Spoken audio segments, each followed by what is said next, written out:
Hi there, welcome to Tour Guide's Travel Guide Talking Head Sessions. My name is Rich Jones and I am a professional tour guide. Trust me, you know it makes sense. Well, today I find myself at home at last, here in Tunkhannock, northeast Pennsylvania. And this little lion man here, this is Greg, it's my son. Hi. Hi. Now I'm a goofball. You are a bit of a goofball, yeah. But this is not my real voice. Got a little bit of a cold going on, haven't we, bud? Anyway, this week we have been mainly discussing nursery rhymes, right? In particular, the most famous and probably important collection of all. The Mother Goose. Mother Goose, exactly. We've been practicing this like for days. Yeah. Dating from the 17th century, although a lot of the stories in these date from even further back than that.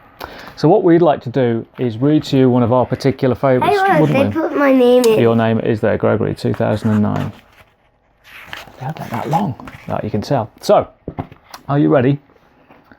Yeah. 1, 2, 3. Baa Baa Black Sheep, have you any wool? Yes, sir. Yes, sir. 3 bags full.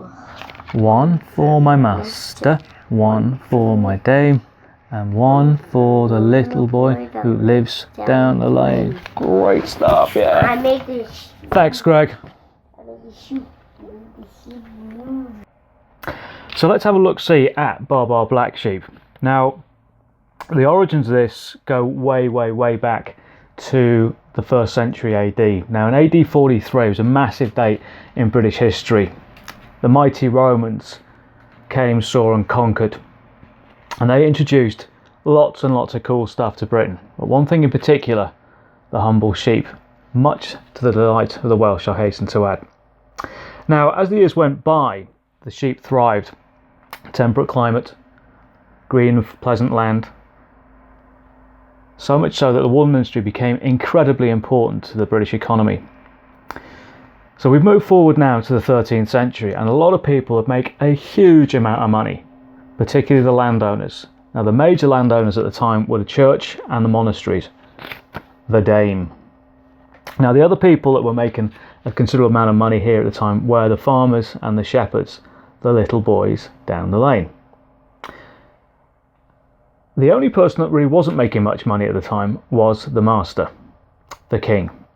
We'll come to him in a moment, but we can start getting an idea of the story here in the first 2 lines. So, Baa Baa Black Sheep, have you any wool?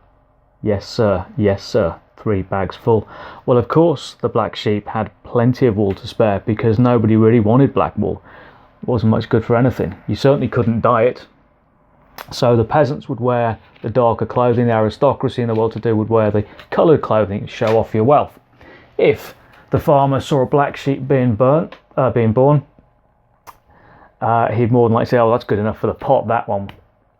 And of course, as we know today, the expression, somebody's the black sheep of the family, well, they're a bit of an outcast. So let's go back to the master or the king. Now, at the end of the 13th century, the King of England was a very powerful man. He was called Edward I. He also went by other names, for example, Longshanks.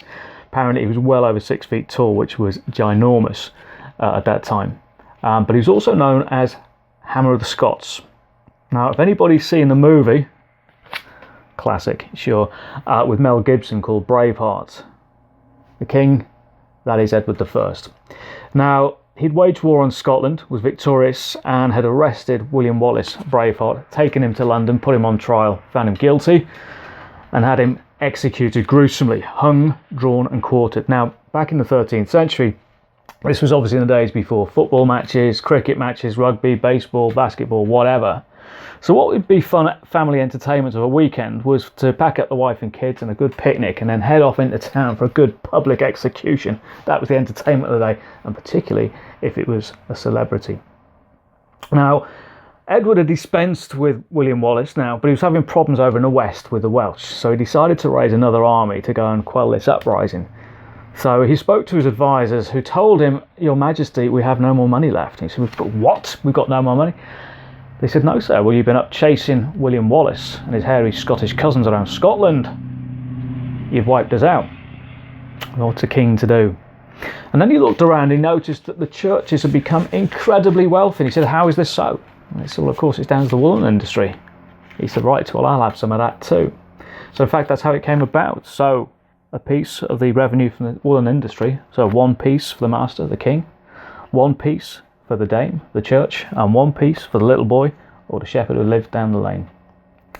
Well, in actual fact, the original writing of this was one for the master, two for the dame, and none for the little boy crying down the line. So, a message of early form of taxation from the 13th century, the origins of Baa Baa Black Sheep. Now, if you've enjoyed that tale, why don't you follow me, Rich Jones, on Facebook? You can share it, you can like it. You can also follow me and subscribe to me on my YouTube channel. Up and running, plenty more stuff coming out. I've been Rich Jones, the Tour Guide's Travel Guide. Hope to see you on the next edition of Talking Heads.